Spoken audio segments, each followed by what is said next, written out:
So welcome back to our podcast, Wired for Wellbeing. And you're here with me, Sheila Massand, and my wonderful colleague and friend and co-founder of the Viva event, Sue Coltman. Hello, and I've got the great pleasure today of introducing, I hope I get this right, Dorthe Myndal Fogtmann. Is that correct? Yeah. Yeah, welcome, Dorthe. And Dorthe's one of our speakers this year at the Viva event, which takes place first weekend of November in Albert in Spain, which is beautiful and combines sunshine and seafront and food with a beautiful gathering of heartfelt speakers and participants where we come together to, as anyone who's listened to this podcast before will know, we share something called the three principles. And I know that Dorthe's been involved in the three principles and sharing it since 2016. And I believe you came across it originally in about 2011. Doesn't time fly? And we don't know Dorthe really well. This is the treat for us as well, that we know of her and about her. And we know that she's a busy lady, and not no busier than at this latest phase that you've been involved in conferences and retreats. And we're hoping today we can have a chat about, looking at really the topic of overwhelm, which I think many people will understand the power of that and sometimes the disabling effects of it. So welcome, Dorthe, and I don't know where we just jump in, don't we, really? Yeah. Thank you. Yeah. And I think before I'm maybe I should preface by saying that I'm a mother of 5 kids. And before coming across the principles, I kind of thought that being a mom, that overwhelm just kind of came with the territory. At that time, I only had 2 kids, 3 kids part of the time. And I just, from the sound of everything I heard from my friends and my own parents, like it just sounded like it came with the territory. Like if you're a working mom, you're overwhelmed. Like there's just no way out of it. It's just the way it is. And it can look like that. Like if you put things down on a piece of paper with the tasks you have to do, the things you're responsible for, the things you have to take care of, it can look really overwhelming. And I ended up with recurring depressions. I think purely from the overwhelm of looking at what I thought was my job to do. And coming across the principles, what I realized was that, hey, it's not all on you. I thought the responsibility was mine alone, like for my kids to thrive, for my family to thrive, for my job to be done well. Like everything was on me. And I was actually pretty good at piling extra stuff on me. It was also my responsibility to bake cake for the kindergarten when they needed parents to bake cake or, all these extra. I got involved in politics because it was also my job to make sure that my city had good facilities for daycare and everything else. So looking back, I kind of think, oh my God, like I thought I was Superwoman. I think I thought I could just fight on and then it would all fall into place. And what I saw when I came across the principles, oh, it's not all my responsibility. I'm not the superwoman of the movie of the times right now. Like, we are billions of people across the globe all together in making sure everything is right. And we're all being guided from the inside. We can all know what to do in each now.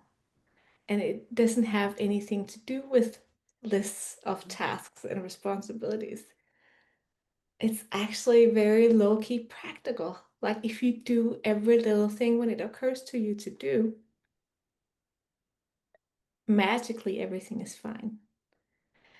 And in the beginning of my journey with the principles, I don't think I quite believed it. Like, of course, things won't be okay if I don't do the things on my to-do list. So I kind of just got curious, like, okay, so what would happen if I was to trust the knowing that I have?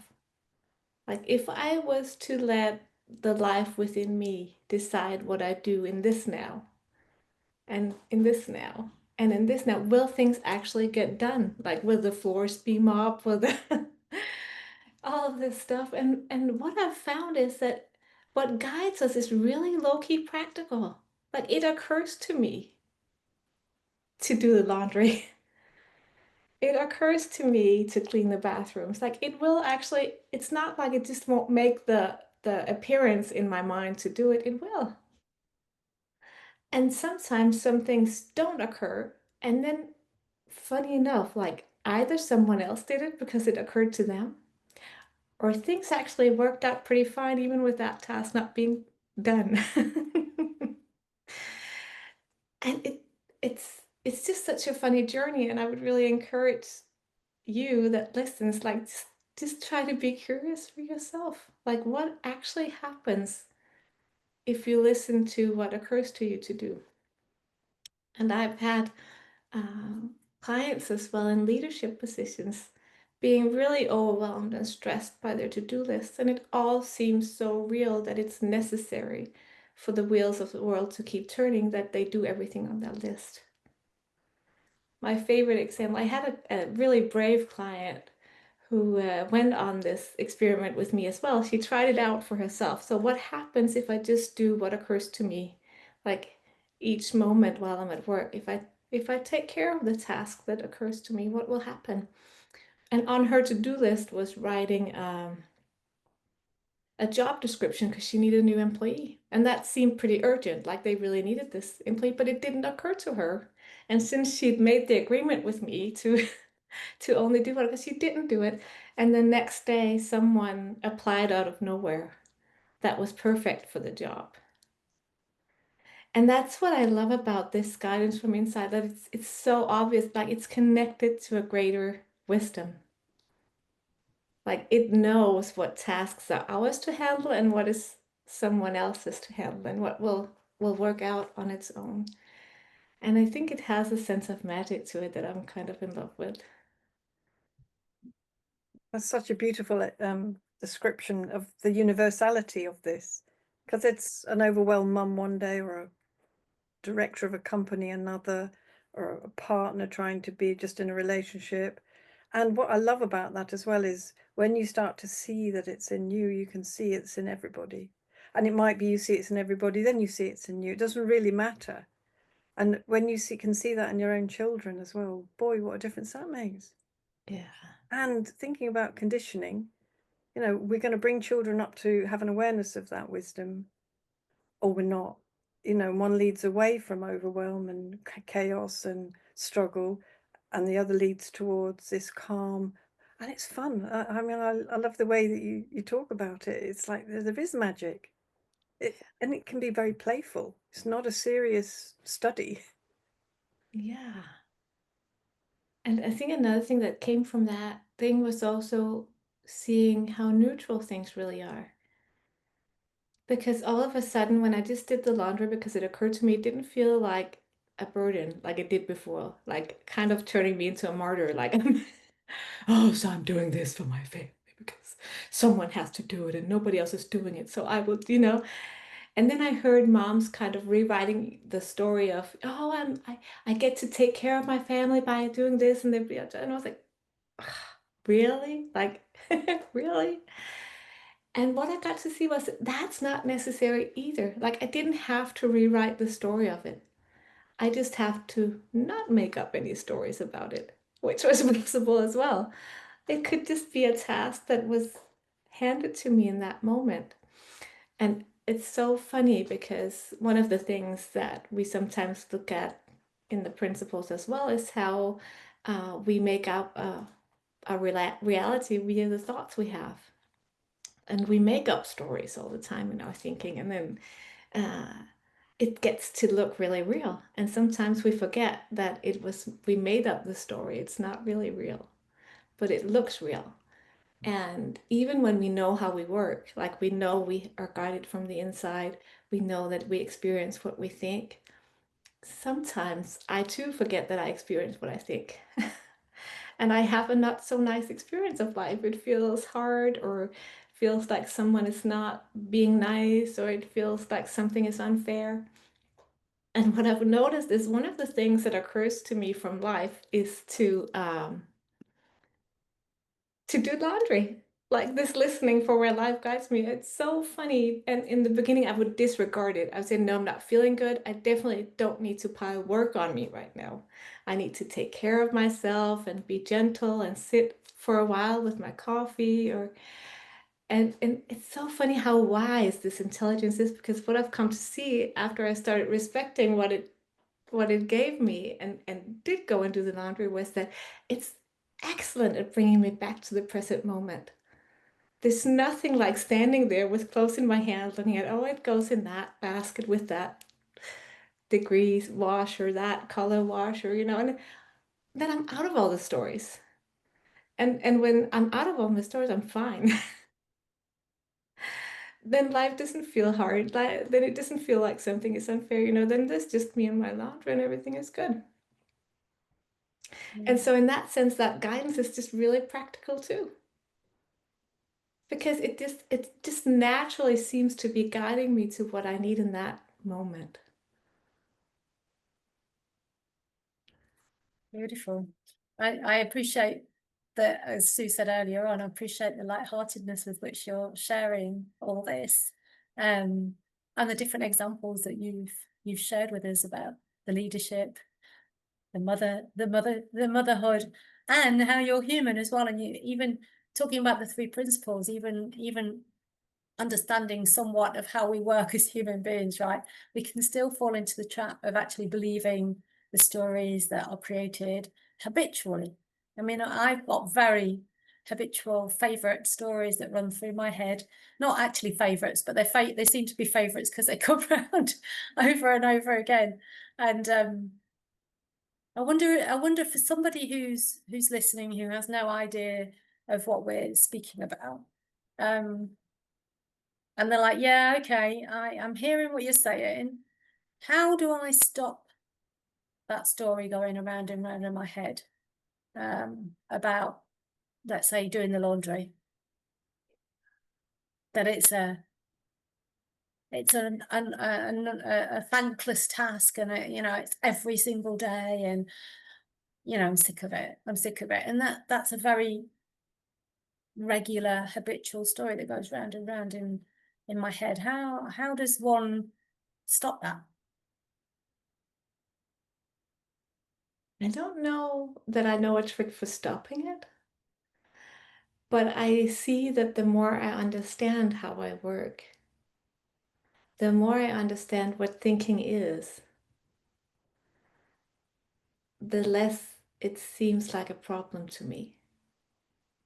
Because I can still have thinking about something is, uh, oh, why is it always me that has to do that?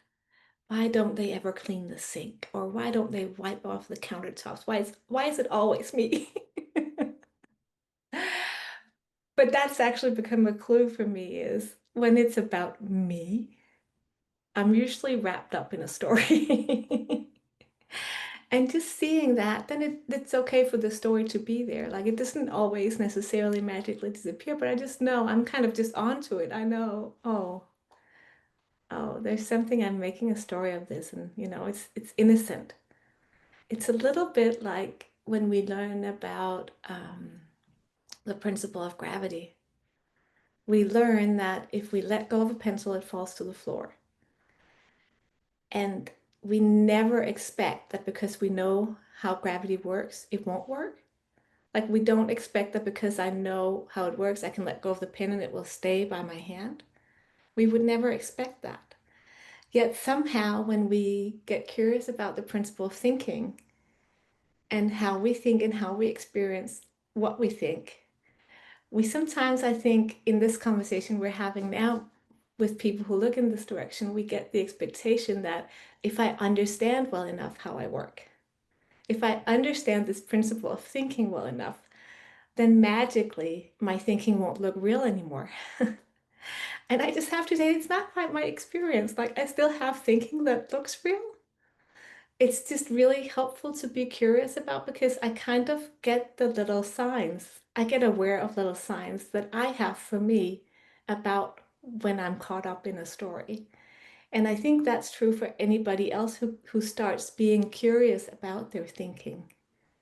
Like one of the things for me is like the me. If I'm the lead character of the story, that means there's a story going on. Because if it's just the nudge to kind of do the laundry, there's actually never any me in it. It's just about going to do the laundry, and it's not about me. And I found that to be with that guide from inside, it's just not ever about me. So it's just such a nice clue to have that if there's something that's about me, I'm probably making up some sort of stories. And another thing I got with actually with my kids, and it's a little bit embarrassing to say, but I guess I'm a slow learner. It took me a couple of years to be able to sit on the urgency I felt when I was dealing with my kids. Even though I became aware that urgency was another sign that I was making up stories. Stories about how the particular behavior they were showing wasn't okay, or how their behavior would reflect badly on me as a parent, or how the way they behave would endanger their future. Like if they don't learn to behave differently, their future will be at stake. I had all these stories and I saw, okay, if it feels urgent to deal with, I'm caught up in something. But it took me years to actually listen to it. I would still act until my kids got more aware. And like this, we didn't share with them how we work, but we shared with them that they have this knowing too of knowing what's right for them. And they picked up on that sometimes I would act out of this feeling of urgency was when I was in a low mood or tired. And after I would tell them, I said, I'm so sorry about that. It doesn't mean that what you did was right, but it means that I handled it wrong.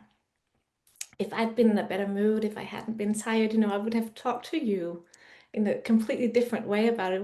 I could be curious with you to see what was that about and how can we go about it differently another time. And because they picked up on that, they got to pick up when I was acting out of urgency before I did. So they would say, like, Mom, are you tired? Like, oh, yes, I'm tired.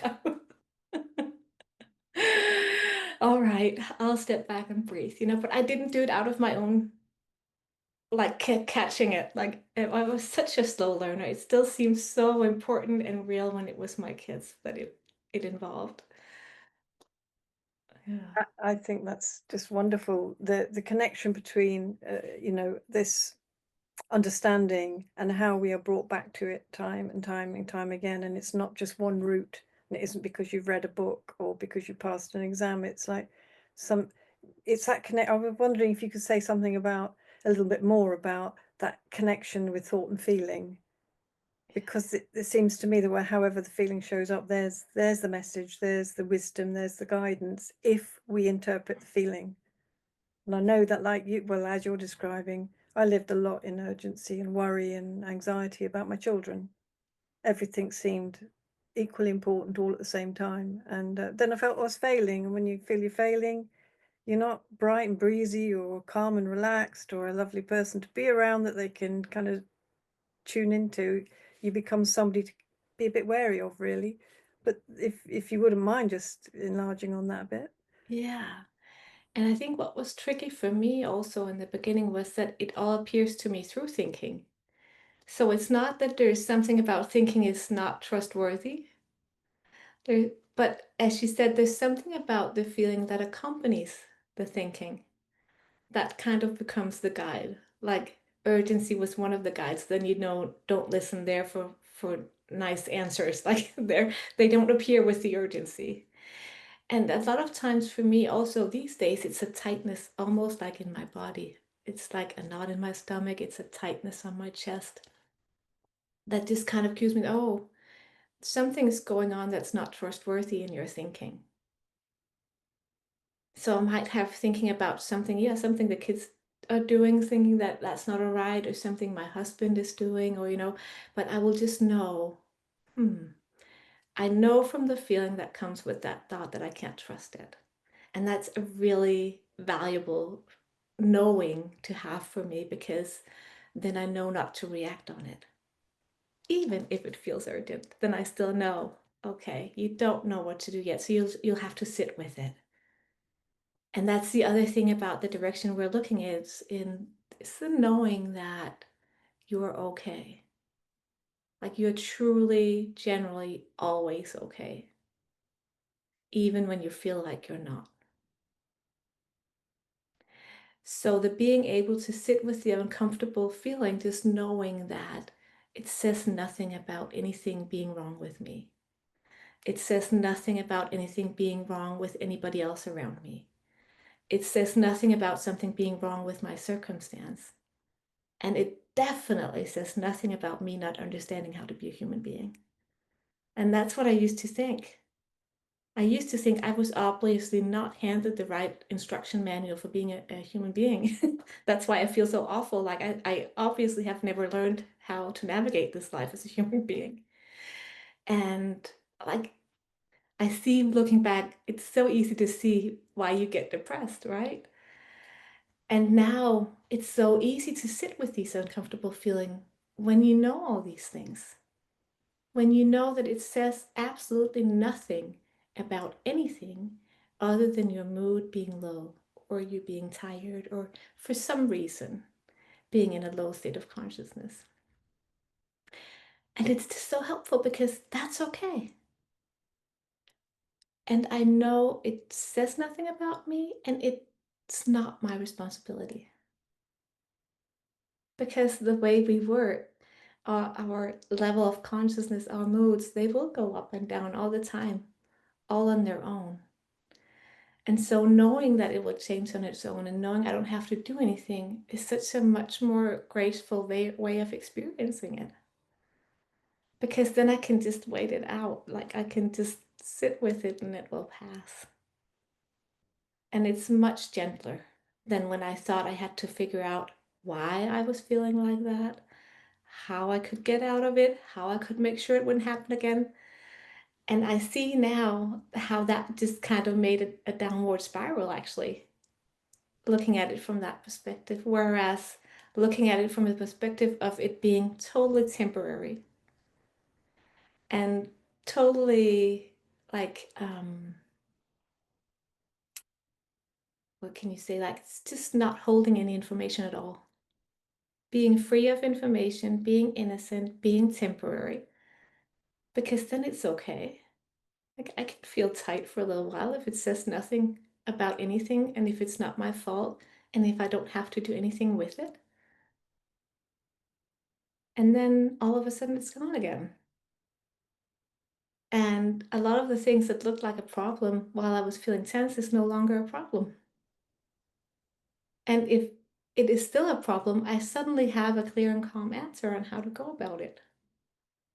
And that's so interesting. And I think that's what puzzles people that are new to looking at this direction of thinking and feeling, is that it seems kind of upside down because we're used to thinking our way to solutions.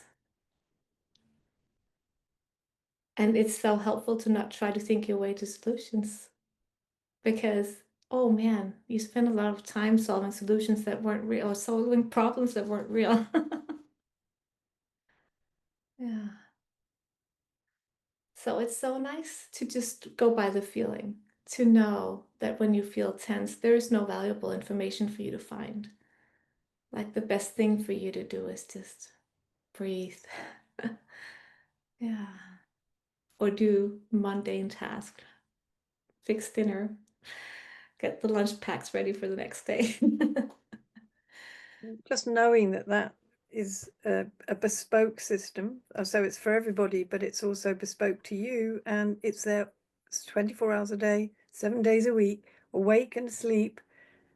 I mean, that in itself, to get a grasp even of the rudimentary understanding of that, is powerful, It because I is. didn't have a clue And I was like blindfolded going through life thinking, why do I keep bumping into things? And so listening to you again, you know, it reminds me of how reassuring the simplicity, but yet how profound and helpful this is. And it's always available. Sometimes we don't see it. But I do feel over the years, well, not years, I mean, mentioned time, but, you know, for some people, I think I might have been a slow learner too, as we describe it. But, you know, I had a lot of years in conditioned ways of looking at life from the outside in, like, oh, this causes this, that's the reason for that.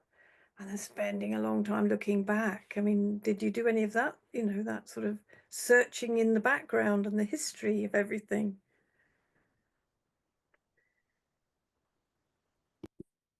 I don't know. I think I did most of my searching before looking in the direction of understanding how thinking works and how we can cue into whether or not to believe what we're thinking in the moment. It was more the feeling, yeah, of being broken, like of being like I was searching to fix that I was apparently like I was looking for the manual. I was trying to figure out how to work as a human being. And what I found prior to coming across the three principles just wasn't really that helpful. And it was always a lot of techniques to remember. And again, like knowing what I know now about when you can trust your thinking, it just seems so funny to me that you would look at remembering techniques and using techniques when you're in a low state of mind. So let me see, I'm not having helpful thinking right now. Let's dig into some more thinking. And to me, that's such a relief with the principles, is the knowing that I don't have to go into fixing anything when I'm in a low mood.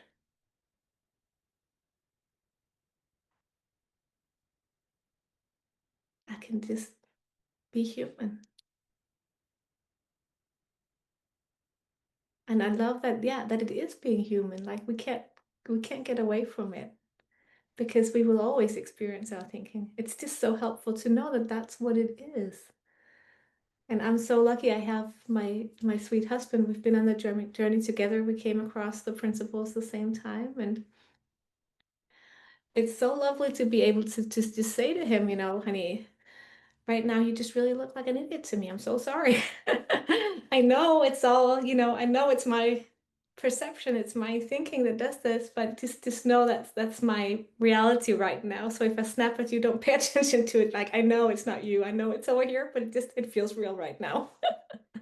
And I love the human, you know, aspect of that and allowing it. Like it's just how we work and it's innocent and we don't have to put much weight or value on it. Like it because it's in the passing by. It's like it's just it'll float right by. And it's not if you don't react to it, it's not harmful. It's just what it is. And we all what you know, we all get to have an ending to each thought. And then we have new ones. Dorthe, it's been absolute delight to hear from you. As Sue said, we haven't got to know each other very well yet. Honestly, as I sit here listening to you, I feel like we're so connected because nearly everything you were saying was like, that was my next question, that was my next question, that was my next thought, and she's answering it, she's answering it. Oh yeah, look at that, look at that, look at that, look at that. Amazing. Really, really, really enjoyed what I've heard so far. And what I just something I wanted to add is that I had so much appreciation as you've been sharing with us of understanding how this works and that there's nothing to fix.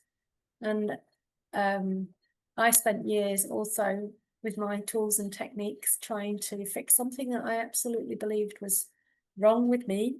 I don't know that I thought I was broken, but I knew there were plenty of areas in me about me that needed improvement. So I was on a self-improvement journey, I guess. And I love to see that this is a subtractive way of looking at the world. Like there's so much less to do. And for me, when I heard that initially, I was like, I'm all in on that. Anything that means there's less to do, I'm all in. I'm all in. And I really, really have heard that in everything that you've shared today. So thank you so much for that. I really appreciate the way that you've pointed to simplicity of understanding ourselves at a deeper level, and how much more freedom and ease that offers us in our lives day to day. Very, very practical, as you pointed out, super practical. So thank you, Dorthe. How can people get in touch with you if they'd like to contact you? What's the easiest way for them to find you? I'm on Facebook by my two last names, Myndal Fogtmann. Or Great. I also have my website, myndalfogtmann.com. Yeah. You will share that in the show notes for sure. And we want to remind And of course, they can meet me at Viva. I was going to say, and in of the fall of course, 2025. thevivaevent.com is where you will find tickets for Viva any year. And this year, 2025, is the 1st to the 3rd of November, and we're very excited to see you there, Dorthe, and hopefully many, many other people will be joining the people that have already booked. So thank you for being with us, and we'll see you all next time. Bye for Thank now. you both so much for all you do for sharing the message of the Thank principles. you. I Thank look you. forward for being with you in the fall. So do we. Thank you very much. Yeah, thank you.